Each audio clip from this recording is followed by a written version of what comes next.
Baik, selamat siang Bapak Ibu hebat. Selamat siang. Salam sejahtera untuk kita semua. Yang terhormat Bapak Kepala Sekolah atau yang mewakili, yang berikutnya lagi yang saya hormati dan saya kasihi Bapak Ibu guru hebat yang bersama saya pada kesempatan siang hari ini, yang sudah bersedia meluangkan waktu untuk membersamai saya di sini dalam membagikan pemahaman budaya 1.1, 1.4 tentang budaya positif.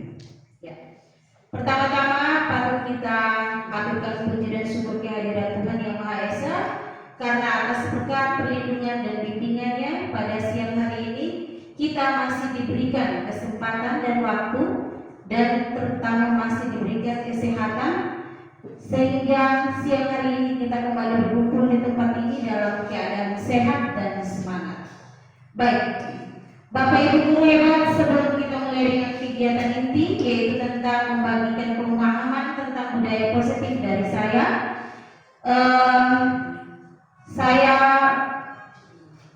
pada kesempatan ini kita membuka kegiatan ini dengan doa bersama. Saya mendorong Ibu Ona untuk menghantar kita dalam doa pada siang hari ini. Kepada Ibu saya persilakan. Dalam nama Bapa, puji dan syukur kami atas kehadiran Kristus Tuhan kami. Amin. Dalam nama Bapa. Terima kasih untuk Ibu Ona yang sudah bersedia untuk mengatur kita dalam doa pada kegiatan siang hari ini. Yang berikutnya lagi adalah kesempatan berikut saya berikan untuk Bapak Aventinus Tene selaku kaum kesiswaan untuk memberikan sepatah-kata dua dengan kegiatan ini. Kepada Bapak saya persilakan.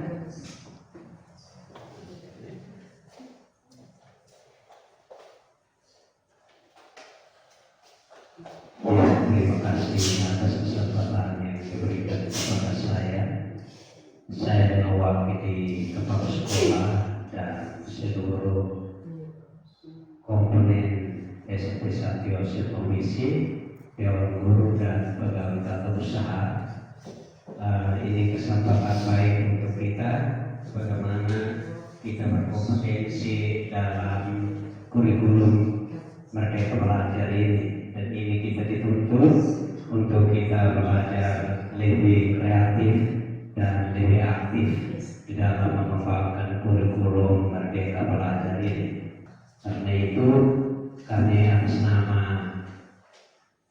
SMP Santi Yosef Komisi mewakili kepala sekolah untuk membuka kegiatan ini secara resmi.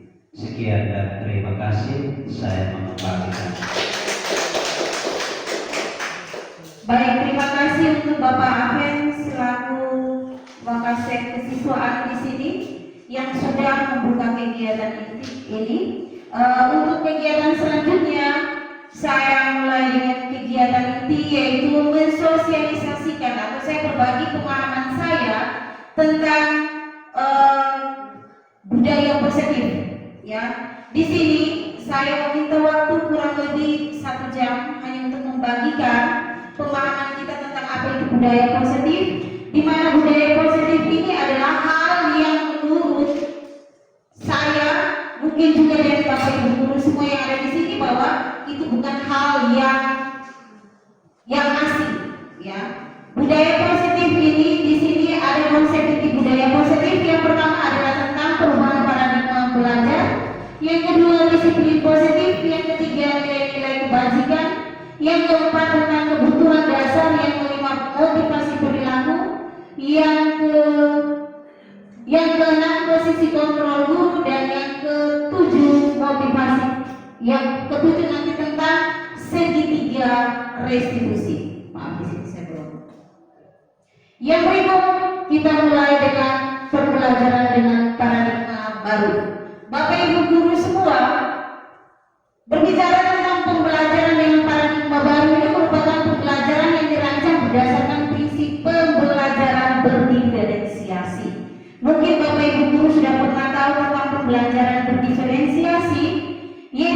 pelajaran tentang kita melihat dari kebutuhan anak, gaya belajarnya, minatnya, terus dari hobinya. Itu kita melihat tentang gaya belajar anak karena masing-masing anak berbeda-beda. Ya. Yang berikut yang kita harapkan di sini adalah tentang pembelajaran berdiferensiasi itu disesuaikan dengan teori psikologi modern untuk mewujudkan anak-anak yang nantinya berkarakter profil pelajar Pancasila. Kemarin tentang sosialisasi visi guru penggerak kita semua sudah tahu bahwa untuk mewujudkan profil pelajar Pancasila itu anak-anak harus dibiasakan dengan kegiatan positif, yaitu kebiasaan-kebiasaan yang baik nanti sebenarnya akan membudaya yang dinamakan dengan budaya positif. Ya, kebiasaan tentang disiplin waktu, ya, kebiasaan tentang kejujuran, hal-hal atau kebiasaan kecil ini yang nanti sebenarnya kalau sudah terbiasa, anak-anak terbiasa maka akan menjadi budaya. Ya. Yang berikut kita sudah tahu semua Bapak Ibu, kita akan mewujudkan anak-anak yang berkarakter profil pelajar Pancasila dan kita semua sudah tahu bahwa profil pelajar Pancasila itu ada 6 dimensi. Masih ingat kan? Ada 6 dimensi profil pelajar Pancasila, yaitu beriman, bertakwa, serta kepada Tuhan Yang Maha Esa, serta berakhlak mulia. Ada mandiri, ada bernalar kritis, berkebinekaan global, ada gotong royong, dan ada kreatif. Ada 6 dimensi Pancasila. Yang berikut kita lihat yang pertama adalah tentang di sini disiplin positif dan nilai-nilai kebajikan universal. Bapak Ibu guru, kita semua di sini kita harapkan bahwa disiplin ini kita jangan melihat dari sekolah lain. Kita kembali melihat tentang budaya yang sudah kita terapkan di sekolah kita. Ya, budaya positif yang kita sudah terapkan di sekolah kita, kira-kira sudah sesuai atau kira-kira sudah maksimal atau sudah efektif atau belum? Ya, contohnya adalah kedisiplinan guru, kedisiplinan anak murid, apakah sudah sesuai? Sudah selalu datang tepat waktu? Ya. Bapak Ibu guru, makna disiplin di sini berasal dari kata disiplin yang artinya kita belajar. Ya. Tujuan daripada kita sebagai pendidik adalah kita menciptakan anak-anak yang memiliki disiplin diri sehingga mereka bisa berperilaku dengan mengacu pada nilai-nilai kebajikan universal dan memiliki motivasi intrinsik bukan ekstrinsik. Yang berikutnya lagi adalah materi yang kedua adalah tentang teori motivasi, hukuman, penghargaan, dan restitusi. Nah, berbicara tentang teori motivasi, ada 3 motivasi perilaku manusia. Ada 3 motivasi perilaku manusia. Yang pertama untuk menghindari ketidaknyamanan atau hukuman. Itu dinamakan motivasi internal. Berarti dalam diri. Dia merasa bahwa dia tidak suka untuk diarahkan. Dia menghindari ketidaknyamanan. Ketika kita dioceh terus, mungkin kalau kita Bapak Ibu guru kadang kita melihat ya. Ketika kita dioceh terus, mungkin kalau datang terlambat atau terlambat masuk kelas, pasti kita tidak nyaman. Jadi apa yang harus dilakukan? Perilaku kita adalah dengan masuk tepat waktu sesuai dengan yang ada. Sehingga kita menghindari yang namanya ketidaknyamanan atau hukuman. Itu motivasi internal. Yang berikut adalah motivasi perilaku yang kedua adalah mendapatkan imbalan atau penghargaan. Ada anak-anak tertentu yang dihargai baru dia melakukan. Yang berikut antara motivasi eksternal dan internal ini yang kita inginkan adalah motivasi apa Bapak Ibu? Motivasi internal. Motivasi internal itulah yang diharapkan atau tujuan daripada disiplin positif. Karena kalau ada motivasi internal berarti kita menghargai diri kita sendiri. Iya. Kita menghargai diri kita sendiri. Bukan menghargai orang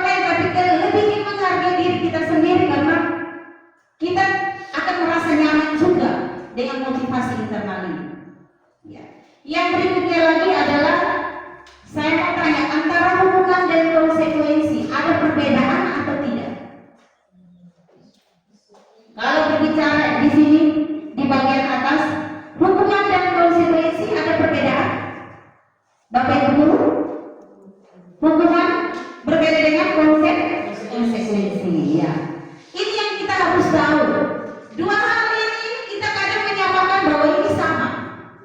Hubungan berbeda dengan konsekuensi. Ya. Hubungan itu apa? Hubungan itu sifatnya tidak terencana atau tiba-tiba. Murid tidak tahu apa yang akan terjadi dan tidak dilibatkan. Saya memberikan contoh, anak datang terlambat. Anak datang terlambat itu anak dari sana tergesa-gesa, kita langsung menghukumnya. Dan sampai ke sini, dia tidak tahu apa yang terjadi. Mungkin disuruh untuk cuci klosetnya, dicuci untuk berlutut kan, atau ada yang langsung kekerasan fisik, tempeleng, cuci. Berarti ini hukuman. Hukuman itu bersifat tidak terencana atau tiba-tiba. Murid tidak tahu apa yang akan terjadi dan tidak dilibatkan. Yang berikut, hukuman itu bersifat satu arah, berarti hanya dari guru. Guru yang memberikan hukuman, anak-anak tidak bisa mengelak. Anak-anak hanya bisa menerima hukuman apa yang diberikan. Yang berikutnya lagi adalah hukuman itu diberikan bisa berupa fisik, bisa berupa psikis atau kata-kata. Ya. Dan hukuman itu bisa anak-anak bisa ingat sampai dia tamat. Bahkan sampai dia sudah belajar, dia sudah kerja, dia pasti akan tahu dulu hukum saya itu begini. Karena apa? Dia meninggalkan jejak berupa pukulan atau fisik dan psikis. Sedangkan kalau konsekuensi berbeda. Konsekuensi itu sudah terencana dan disepakati. Ya, berarti kita sudah tak kasih konsekuensi karena ketika terlambat apa yang nanti dibuat. Konsekuensi itu kita sudah bahas bersama, tapi kalau hukuman itu belum dibahas. Atau hukuman itu berarti belum disepakati bersama. Kalau konsekuensi sudah dibahas dan sudah disepakati bersama, baik murid maupun guru.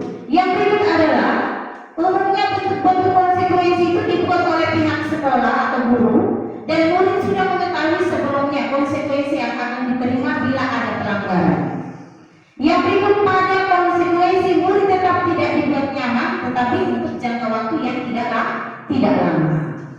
Nah, ini istilahnya bahwa konsekuensi itu berarti kita murid dan guru atau sekolah dengan murid sudah menyepakati aturan. Jadi ketika anak datang terlambat atau tidak ke gereja, anak sudah tahu konsekuensi apa yang nanti dia terima hari Senin. Kalau hari Minggu dia tidak ke gereja, guru kan sudah menyepakati dengan anak. Pasti nanti datang cek korban lutut atau kena apa. Nah, itu namanya konsekuensi. Sudah disepakati sebelumnya. Jadi anak sudah tahu ini konsekuensinya ini. Tapi kalau hukuman berarti tidak ada kesepakatan, tiba-tiba atau terencananya kaget. Jadi kita bisa membedakan ya konsekuensi dengan hukuman itu seperti apa. Kalau hukuman satu arah, tetapi kalau konsekuensi itu dua arah. Berarti murid dan guru sudah menyepakati terlebih dahulu. Yang berikut adalah ini adalah perbedaan hukuman dan konsekuensi. Kalau hukuman sesuatu yang menyakitkan harus terjadi. Entah kau pukul dia tiba-tiba, cubit atau tendang atau tempeleng, itu dia tidak tahu apa hukumannya. Kalau konsekuensi itu sesuatu harus terjadi. Karena sudah disepakati terlebih dahulu. Ya. Yang berikut adalah anak membenci kedisiplinan kalau hukuman. Kalau konsekuensi anak menghargai disiplin. Hukuman itu paksaan, kalau konsekuensi itu tanpa paksaan atau tanggapan atau stimulus, rangsana. Yang berikut adalah hukuman itu adalah mendorong anak menyakiti diri sendiri, sedangkan konsekuensi mendorong anak agar mudah menyesuaikan diri. Nah, kalau hukuman itu anak-anak bisa menjadi penipu guru, Bapak Ibu guru. Kalau dia tahu kalau guru yang berhadapan dengan dia ini adalah hari ini pikir guru ini jahat. Walaupun mungkin terkadang anak terlambat itu bukan karena atas kemauannya sendiri. Ini harus dipahami. Bisa jadi ada yang rumahnya jauh, mungkin terlambatnya dari orang lain. Orang tuanya yang antar mungkin masih buat ini, buat itu. Akhirnya datang terlambat, padahal dia siapnya jam 6. Itu perlu dipahami. Ya. Kadang orang tua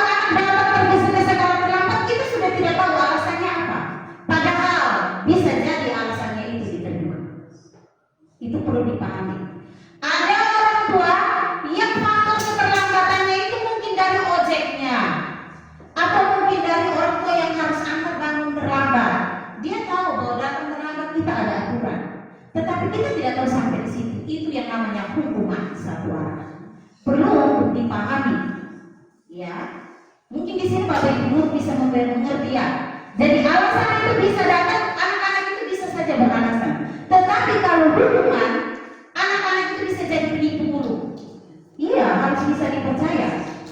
Bapak Ibu, sesungguhnya itu dia datang terlambat mungkin karena alasannya dia punya bapak masuk terlambat atau bapak masih begini.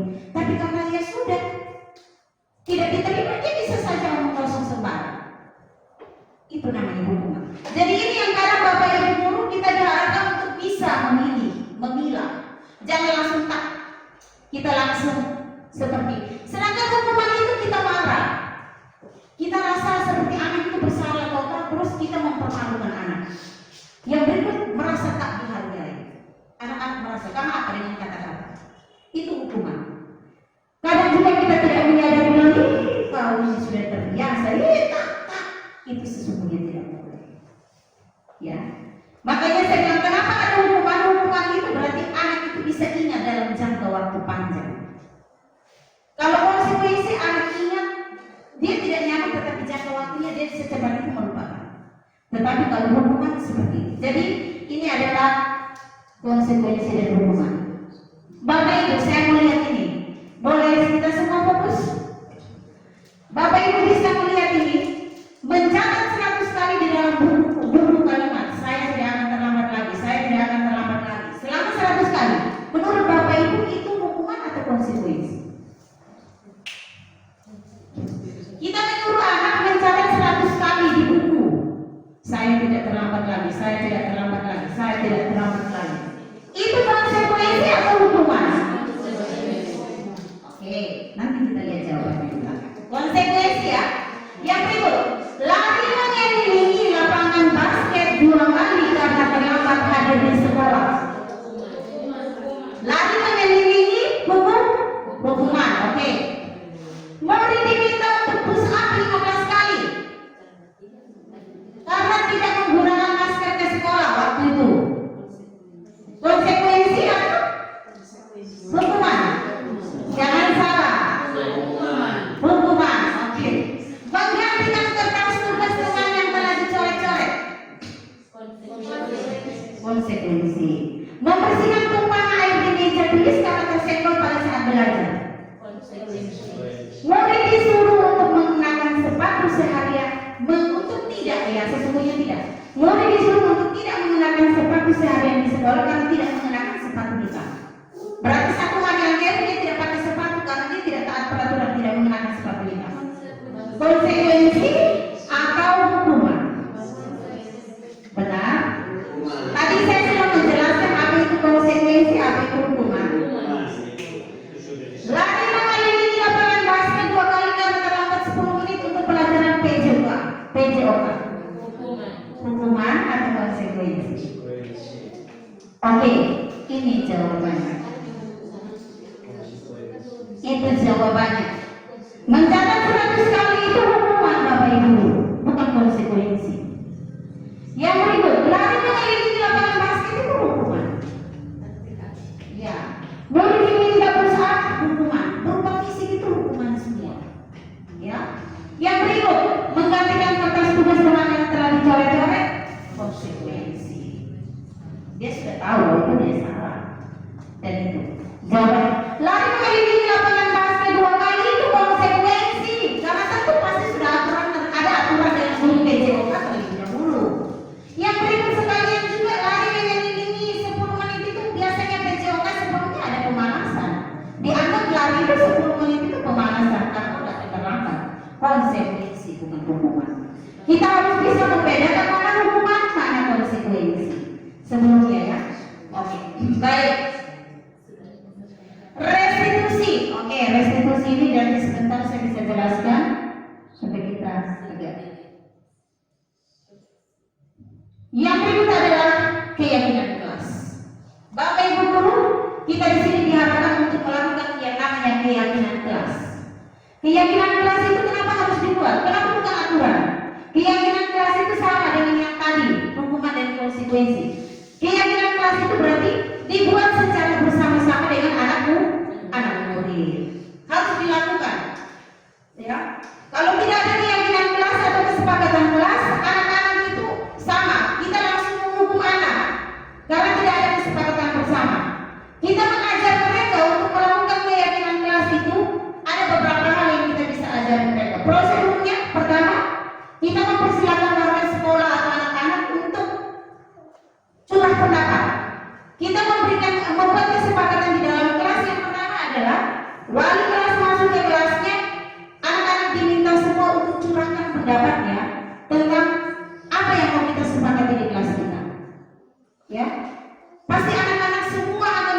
tidak boleh makan di dalam kelas, tidak boleh maki, ibu tidak boleh mencontek.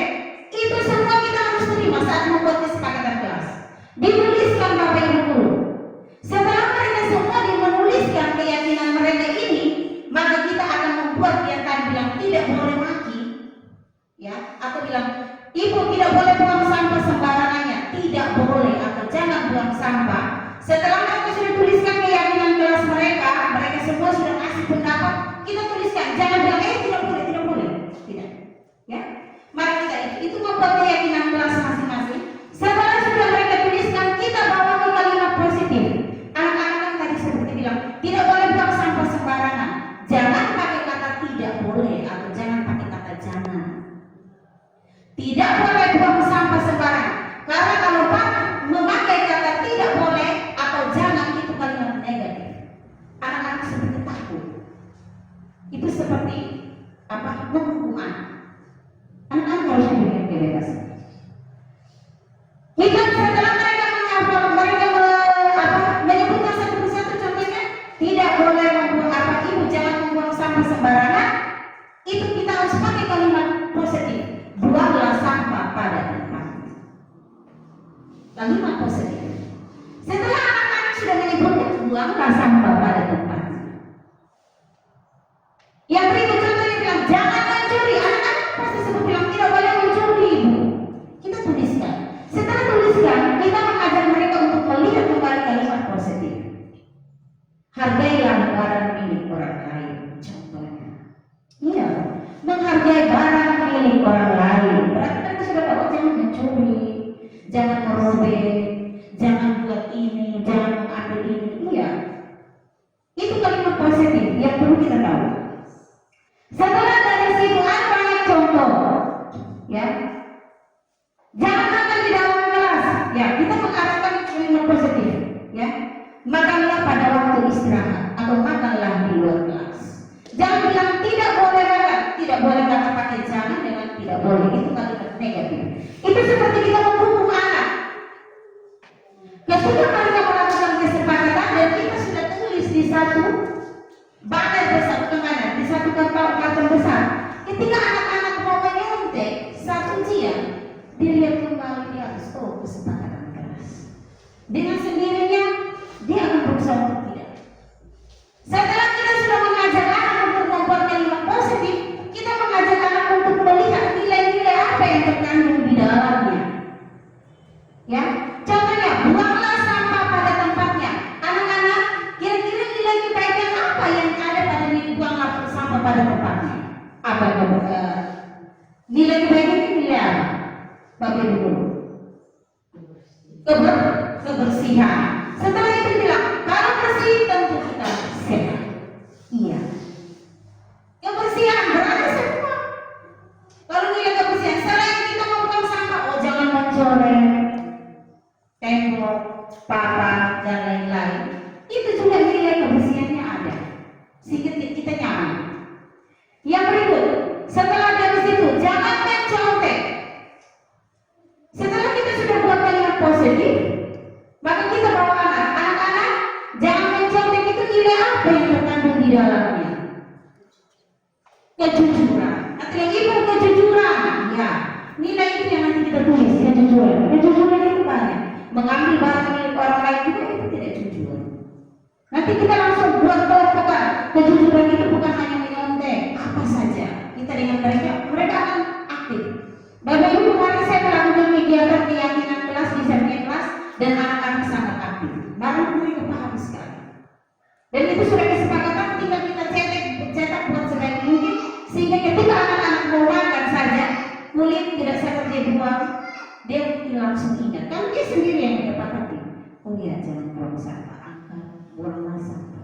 Anak-anak akan sadar, akan ada motivasi internal dalam diri. Kalau semua sama-sama menyepakati. Jadi ini yang namanya melakukan keyakinan kelas terlebih dahulu sebelum kita memberikan aturan kepada anak. Ini, Bapak Ibu guru, saya lihat lagi kira-kira ini masuk keyakinan kelas atau tidak. Selalu kembalikan buku ke tempatnya, keyakinan kelas atau tidak? keyakinan. Dilarang mengganggu orang lain.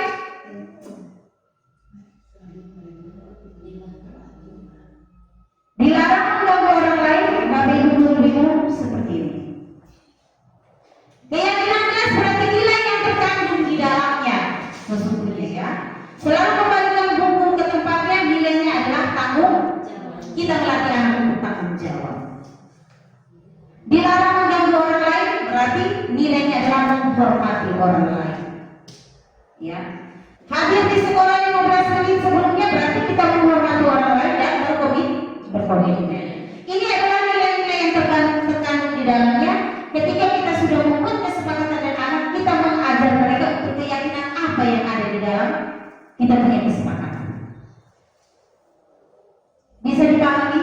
Nanti kita bisa mempraktekkan di sekolah kita, di kelas kita tentunya. Yang berikutnya lagi adalah 4 kebutuhan dasar manusia. Ya, 4 kebutuhan dasar manusia. Bapak Ibu guru hebat berbicara tentang kebutuhan dasar manusia. Saya mau tanya, kita semua juga pasti punya kebutuhan dasar atau tidak? Ada ya? Mama-mama ini, kita ngomong saja kalau kita sudah berkeluarga, ya. Kalau misalkan kita ibu-ibu ini tidak diberikan sebaiknya mungkin, ada sesuatu hal yang terganjal, kebutuhan kita tidak terpenuhi, pasti buka-buka, marah-marah, banting-banting. Itu kebutuhan Bapak Ibu. Bukan kebutuhan yang dalam hal lain ya, kebutuhan banyak. Ya. Tapi ketika Bapak suami mengerti tentang kebutuhan istri, semua akan terkendali dengan baik. Ya. Kita ada kebutuhan dasar manusia ada. Ada yang pertama adalah bertahan hidup. Makanan, pakaian, tempat tinggal, keamanan dan kesehatan. Ada kebutuhan kasih sayang dan rasa diterima. Ada 5 kebutuhan. Yang pertama adalah bertahan hidup, kasih sayang dan rasa diterima, penguasaan, kebebasan, kesenangan. Bapak Ibu guru, seperti yang tadi saya contohkan dalam keluarga kita, sama halnya juga dengan anak-anak kita. Saya ambil contoh seperti itu. Ada anak yang datang tidak mau bekal. Kalau sudah di apa istilahnya? Kalau sudah dipesan mungkin moles, datang tidak bawa makanan. Dia selalu kemarin di kegiatan guru penggerak ada satu contoh gini. Ada anak-anak tertentu yang datang tidak bawa makanan, terus dia suka sekali untuk mengambil makanan anak yang lain. Ya, kira-kira itu dia masuk pada kebutuhan apa? Dia datang tidak membawa makanan, terus setelah itu dia suka sekali untuk meminta makanan dari teman-teman yang lain. Itu masuk dalam kebutuhan apa? Bertahan? Iya. Yang pertama itu adalah kebutuhan bertahan hidup. Ya, mungkin karena faktor banyak kebutuhan bertahan hidup. Dia datang tidak membawa uang saku, atau mungkin saat itu orang tuanya ada terkendala apa sehingga anak-anak tidak. Dan kita orang tua jangan langsung marah. Kita mau guru jangan langsung marah. Tapi kita memanggil untuk mengetahui dia punya kebutuhan. Yang berikutnya lagi adalah bisa juga dia kasih sayang dan rasa ingin diterima. Ya, ada anak-anak yang demikian, kasih sayang atau rasa ingin diterima. Ketika dia tidak mau makanan, anak-anak pasti cuek masing-masing makan. Ketika itu dia minta-minta. Ketika tidak diberikan, disitulah dia membuat orang dan itu mengganggu. Panggil rasa ini dia mau untuk diterima dalam kelompok itu sesungguhnya. Dia membutuhkan kasih sayang. Itu juga masuk. Dan setiap anak Bapak Ibu guru, 4 kebutuhan dasar setiap kita berbeda-beda ya. Ada anak-anak di tertentu yang dia suka berpolitikah di dalam. Ini perlu diketahui. Jadi kita semua merasakan. Ada anak-anak yang dia suka overacting kayaknya ya. Dia suka cari perhatian, suka sibuk. Itu jangan langsung dimarahi. Mari kita melihat, kita gali kebutuhan apa yang dia butuh. Bisa jadi anak-anak yang suka cari perhatian itu karena tidak diterima di dalam keluarganya, atau tidak diterima oleh orang-orang sekitarnya, sehingga dia terlalu buat aneh-aneh yang nanti sebenarnya membuat ketidaknyamanan atau risih di lingkungan. Ketika seperti itu, kita jangan langsung memponis anak engkau ini terlalu mengganggu. Engkau ini seperti ini. Mari kita melihat kebutuhannya. Anak-anak yang suka sekali dengan nakal berlebihan itu karena apa? Yang pertama, dia tidak tercukupi dari segi kebutuhan kasih sayang dan rasa diterima.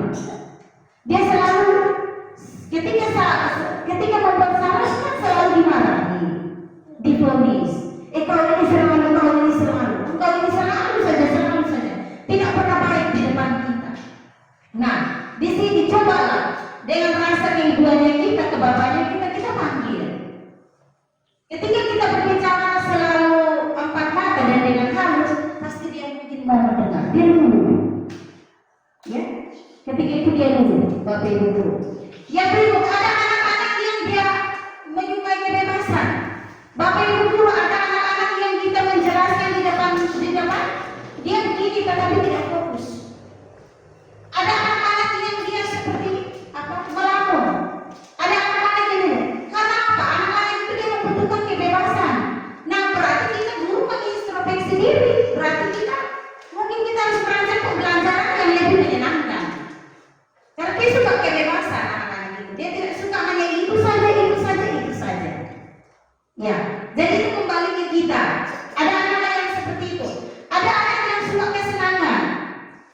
Ya, kesenangan dia suka yang namanya humoris. Dia suka mungkin jangan hanya pembelajaran satu arah. Kalau mencatat saja. Kalau kita menjelaskan, dia menjelaskan saja. Tidak ada yang namanya ice breaking, tidak ada yang namanya campur sedikit kiri kanan, supaya anak-anak suka yang namanya senang. Apalagi di usia remaja seperti ini, anak-anak identik dengan seperti ini. Jadi ketika anak-anak kita menjelaskan dia sibuk kiri kanan, kita langsung marah. Kau terlalu sibuk. Biasanya begitu. Tapi sesungguhnya dia membutuhkan 5 kebutuhan dasar ini. Kita guru pun demikian. Kita guru yang seperti saya tadi bilang, kita guru pun begitu. Jadi dari yang 5 kebutuhan dasar ini kita bisa lihat ada anak-anak yang datang berpakaian kita tuntut untuk memakai dasi, ikat pinggang, ada, tapi itu sebenarnya kebutuhan bertahan hidup. Kebutuhan bertahan hidupnya kurang, ya, karena mungkin itu dari segi ekonomi dia sulit. Tapi kita tuntut anak harus betul-betul taati peraturan tanpa mendengar alasannya. Nah, jadi 5 kebutuhan dasar manusia ini dibutuhkan dalam membimbing anak murid kita. Harus ada anak-anak yang dia merasakan seperti di dalam kelompoknya itu dia seperti tidak dipercaya dalam tugas kelompok. Hanya anak-anak yang itu saja nanti dia hanya duduk diam dengar. Bukan karena dia tidak mau berkolaborasi, tetapi dia tidak terima di dalam lingkungannya. Mungkin karena bilang dia tidak terlalu mampu. Dia itu suka dia begini. Itu kita guru harus jeli melihat kebutuhan apa yang dilihat di situ. Dia merasakan dia membutuhkan kebutuhan kasih sayang dan diterima. Ya. Jadi mari kita sama-sama melihat. Jadi ada banyak hal. Yang berikutnya lagi adalah tentang 5 posisi kontrol. Ya, 5 posisi kontrol yang sering kita pakai Bapak Ibu guru. Ini saya ambil satu kasus tadi. 5 posisi kontrol manusia. Ada 5 kasus. Ada satu kasus tapi saya buat ada 5 posisi kontrol. Ini PMM juga ada ya Bapak Ibu guru. 5 posisi kontrol yang satu pembuku, yang kedua membuat merasa besar, yang ketiga teman, yang keempat adalah pemantau, dan yang kelima adalah manajer sesungguhnya ya. Di sini saya ambil satu kasus yang itu siswa, contohnya kita upacara bendera. Ada siswa yang tidak memakai atribut lengkap saat upacara bendera. Kalau kita pembuku, guru sebagai pembuku seperti ini. Ke sini, yang tidak pakai atribut. Hormat bendera, menghardik, memukul, mencaci maki dan lain-lain. Mencaci maki bukan mencaci maki sampai ada yang mengeluarkan kata-kata yang tidak enak. Ini adalah posisi pembunuh. Kalau sampai ada guru yang begini berarti guru dengan posisi pembunuh. Ya, kita harus bisa tahu kita ada di posisi mana. Kalau misalkan guru sebagai pembuat merasa bersalah, kita panggil. Nah, berapa kali ibu guru memberitahu hal ini selalu mengecewakan ibu? Kenapa? Kok selalu setiap mengecewakan? Bahwa teman-teman anak-anak yang lain kita punya kelas ini merasa tidak enak. Engkau selalu mengecewakan ibu. Ini kita cara menyampaikan ini sampai anak-anak itu seperti merasa bersalah sekali. Kalimat kalau dipakai dengan cara ini adalah anak-anak merasa bersalah, pembuat merasa bersalah. Ya. Tapi kalau tadi pembunuh berarti yang paling kasar sudah yang kita buat itu. Yang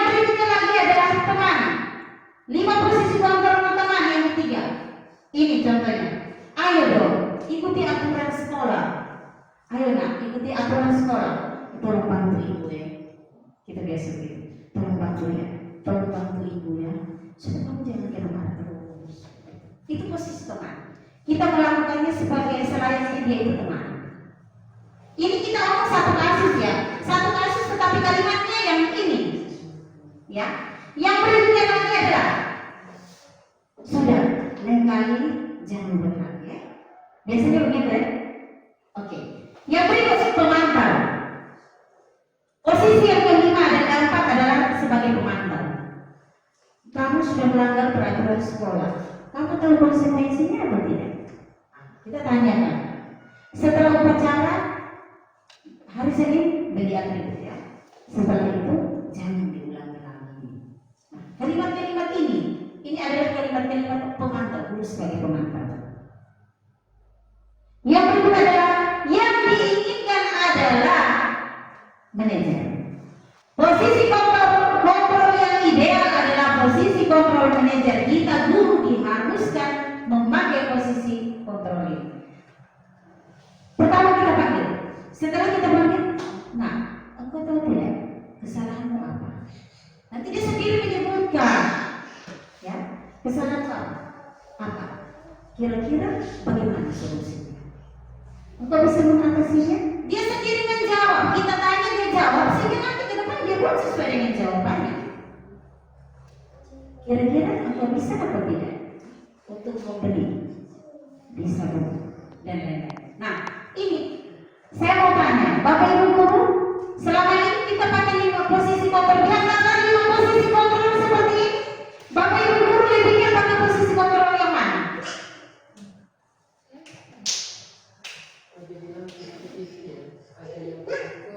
Ya, ada yang sebagai teman, ya, ada yang sebagai pemantau, ada yang sebagai ada yang manajer. Saya sanggup kalau ada yang manajer, tapi lebihnya kemana? Selama ini yang terjadi banyak di komputer. Iya. Selama ini kita alami. Kalau yang saya mengamati, kita lebih ke penghubung. Saya juga merasa ya. Penghubung, pembuat merasa bersalah ada dan teman. Pemantau satu-satu. Tapi yang betul-betul manajer ini berarti bukan hanya pengalaman di saat itu saja. Berarti setiap kali ada kesalahan, oke. Kita memposisikan diri sebagai manajer. Saya rasa seperti memposisikan sebagai manajer ini tergantung dari tingkat kasusnya. Sesungguhnya ya, tingkat kasus kalau fatal minta maaf. Pasti pertama kita menghati, marah dulu. Setelah itu baru kita. Itu makanya posisi paling ideal yang diharapkan adalah manajer. Walaupun sulit, sesungguhnya harus dilakukan. Pertama kita memanggil anak, setelah itu kita menanyakan. Setelah itu kita menanyakan, apa kesalahanmu? Kira-kira kau punya kesalahan apa kalau yang panggil ke sini? Dia sendiri mengidentifikasi kesalahannya. Setelah itu, kira-kira itu sudah melanggar kita punya, itu kira-kira sudah sesuai dengan kita punya keyakinan kelas? Kan kita sudah buat keyakinan kelas. Tidak itu. Kalau begitu keyakinan apa kelas ada yang dikolong? Dia sebut, ya ibu saya tadi tidak tanggung jawab. Contohnya itu, seperti itu. Kita sudah sepakat bersama. Setelah itu, engkau bisa memperbaikinya atau tidak? Biasa diri berbicara, menyampaikan, berarti ke depan kita akan sendiri mengikuti. Tetapi kalau guru yang bilang, ingat deh, ibu tidak lihat lagi yang hari Senin, betul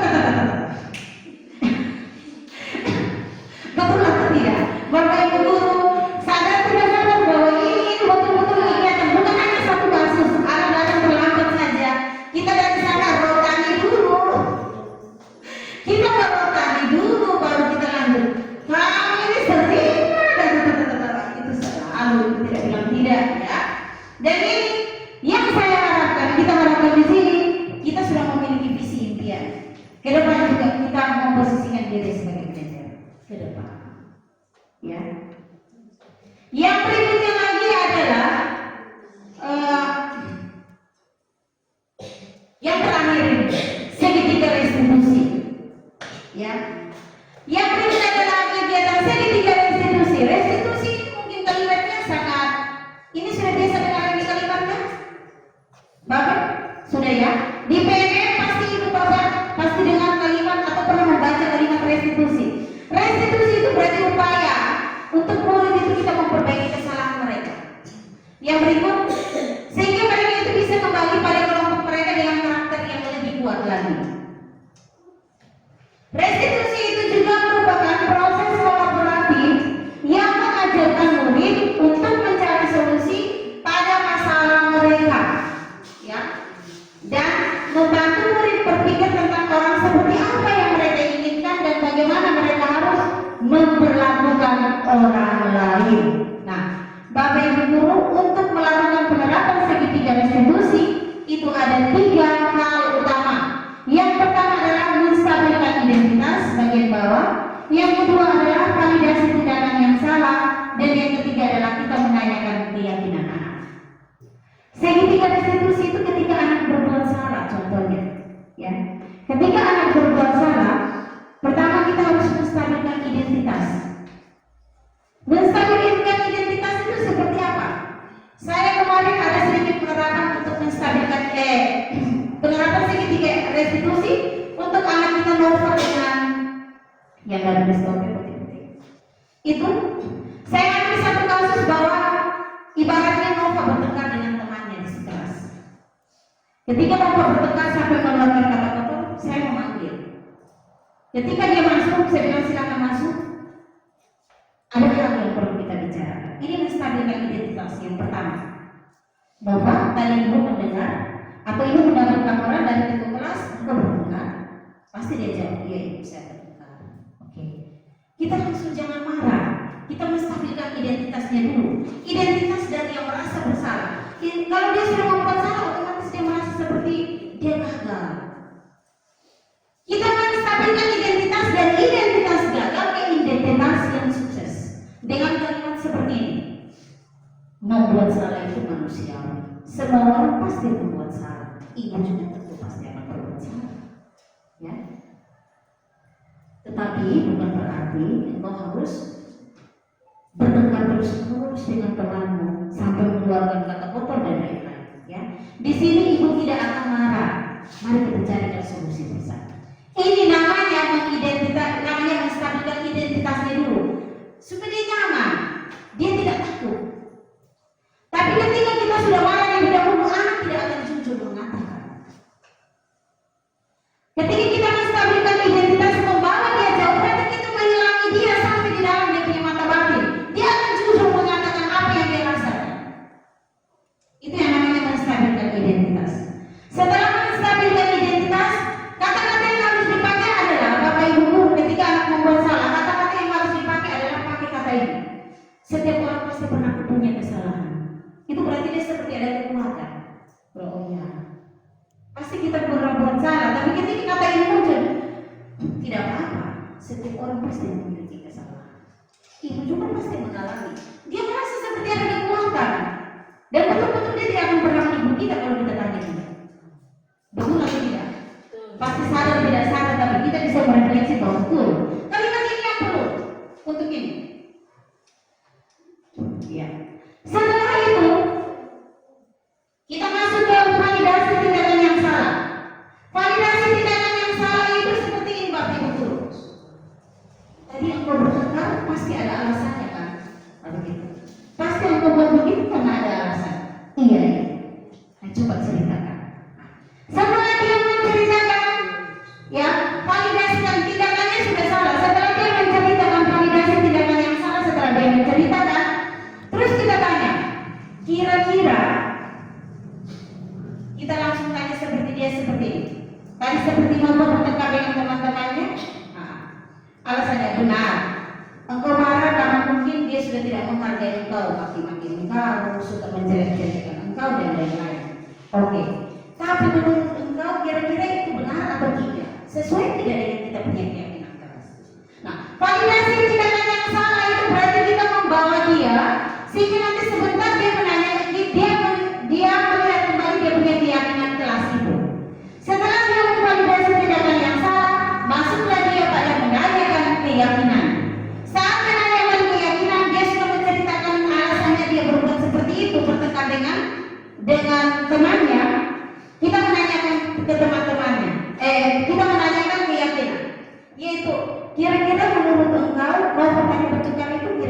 menurut engkau itu sudah sesuai dengan keyakinan kelas kita atau tidak? Bapak Ibu guru, ini bukan keyakinan kelas. Jadi kita semua diharapkan membuat keyakinan kelas. Harus. Kira-kira bertengkar itu masuk tidak? Kalau engkau sudah melanggar, pasti dia akan jawab, ibu saya sudah melanggar. Menurut engkau keyakinan kelas mana yang engkau sudah langgar?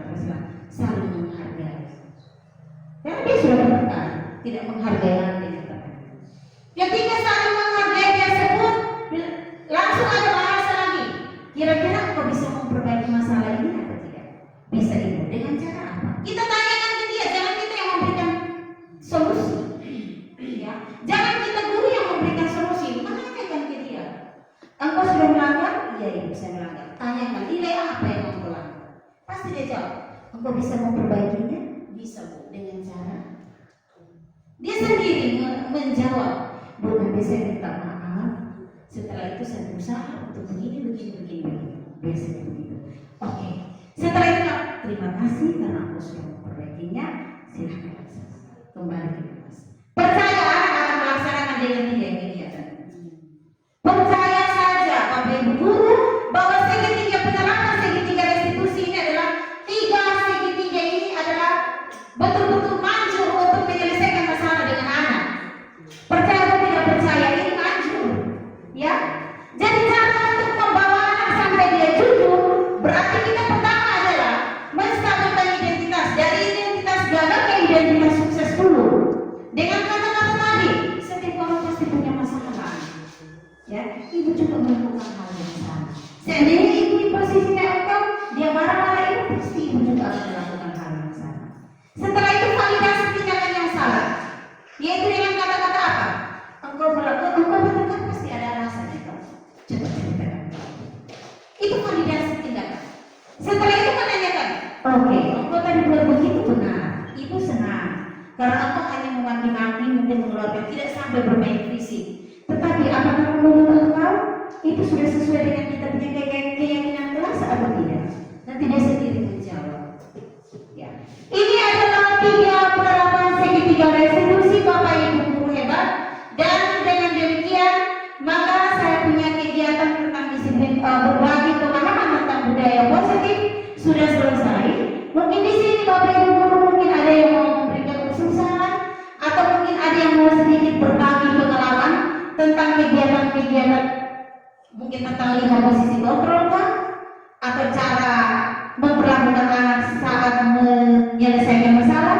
Mungkin ada yang mau memberikan usulan saran atau berbagi pengalaman, silakan. Saya memberikan kesempatan, mungkin Bapak Arven 5 posisi kontrolnya, atau mungkin tentang penerapan segitiga restitusi. Ada yang mau bertanya, silakan.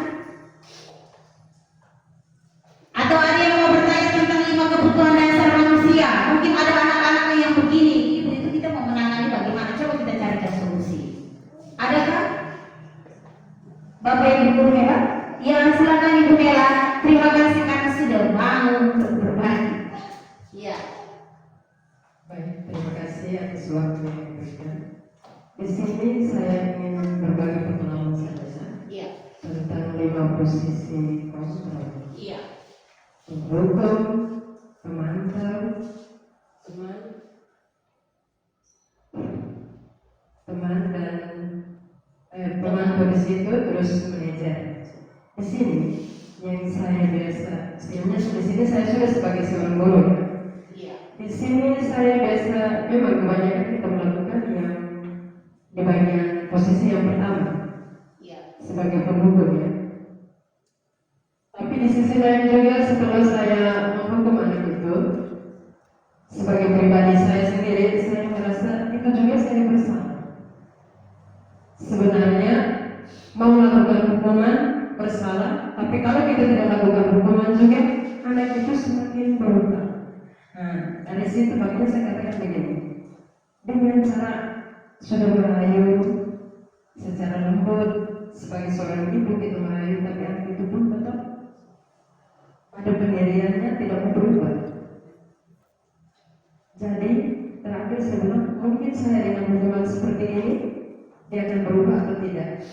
Itu istilahnya saya ingin melihat ke depannya. bagaimana kalau saya pakai hukuman dia berubah atau tidak. Nah, itu adalah pengalaman saya. Tapi nyatanya juga hukuman juga malah dia jadi brutal.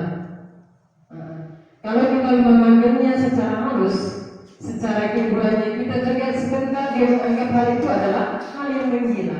Istilahnya di sini, ibu mungkin dia hanya menggila dan bisa begitu saja.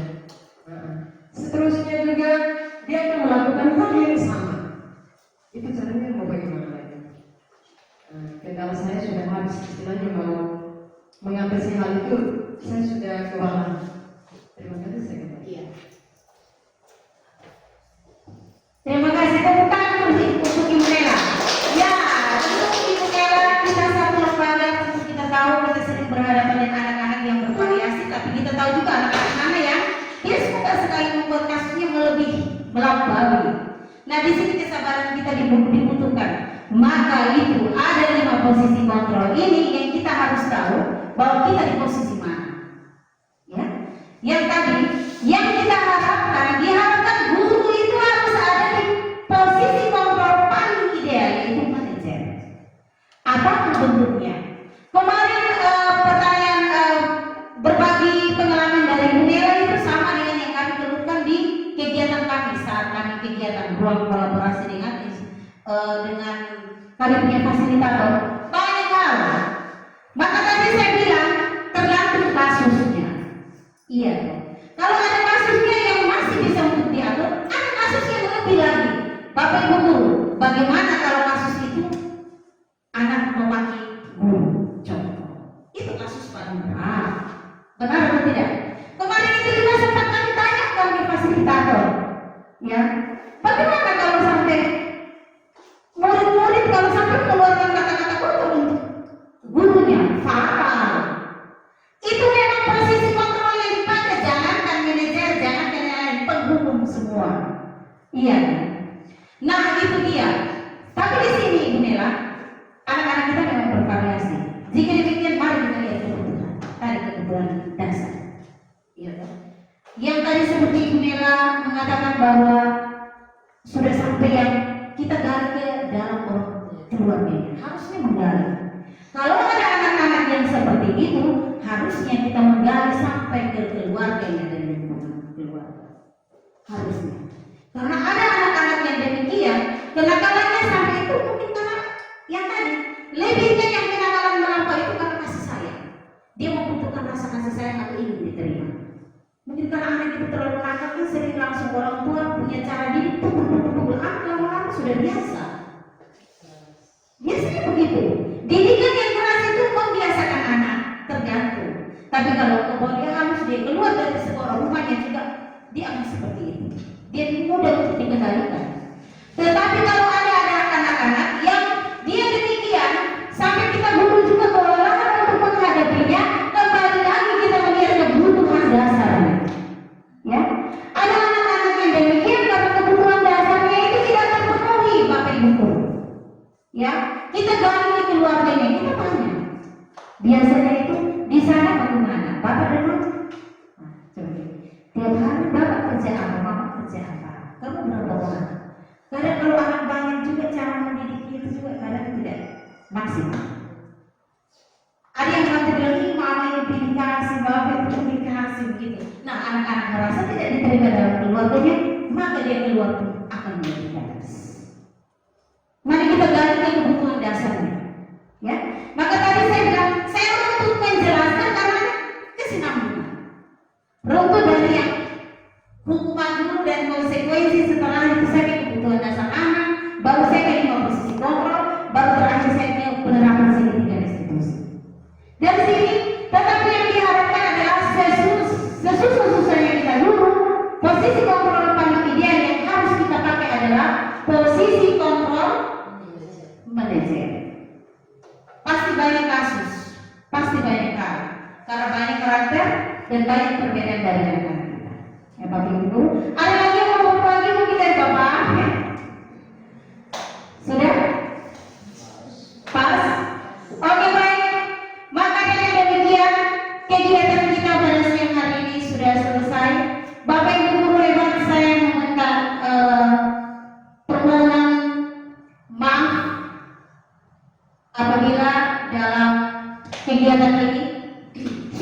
minta waktu dari Bapak Ibu semua. Yang berikutnya lagi adalah saya sekali lagi mengucapkan limpah terima kasih karena Bapak Ibu guru sudah memberikan waktu yang berharga untuk saya, sehingga hari ini saya bisa berbagi ilmu yang saya dapat pada kegiatan program guru tentang budaya positif. Mungkin ini tidak seberapa, kita sama-sama di sini kita merefleksi diri, mungkin kita bisa melihat ada hal positif yang kita bisa pakai, kita bisa mengembangkan lagi. Ya, oke, mungkin dari saya ini saja, Bapak Ibu guru. Dengan demikian maka kegiatan kita juga sudah selesai. Saya menutup kegiatan ini dengan kita doa bersama.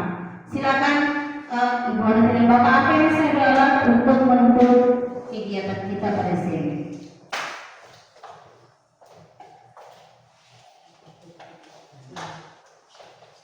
Ya, mari kita menyertai dan mari kita untuk berdoa. Izinkan saya untuk mengantar kita menurut keyakinan Gereja Katolik. Atas nama Bapa dan Putra dan Roh Kudus. Amin. Allah Tritunggal Maha Kudus, puji dan syukur kami naikkan ke hadapan hadirat-Mu atas rahmat penyertaan-Mu yang telah Kau anugerahkan kepada kami hari ini. Secara khusus kami bersyukur atas apa yang disampaikan oleh Ibu Lydia sebagai guru penggerak tentang budaya positif. Ini mengantar kami menuju kepada sebuah refleksi dalam kehidupan kami. Oleh karena itu, kami mohon Kuduslah Roh Kudus-Mu tetap menyertai kami, sehingga nanti kegiatan-kegiatan sebagai guru penggerak kami tetap melanjutkan dan kami tetap inisiatif untuk menanggapi secara baik dan benar. Segala doa dan permohonan ini ya Tuhan kami sampaikan ke hadapan hadirat-Mu bersama Putra-Mu yang hidup dan bertata kini dan sepanjang segala masa. Atas nama Bapa dan Putra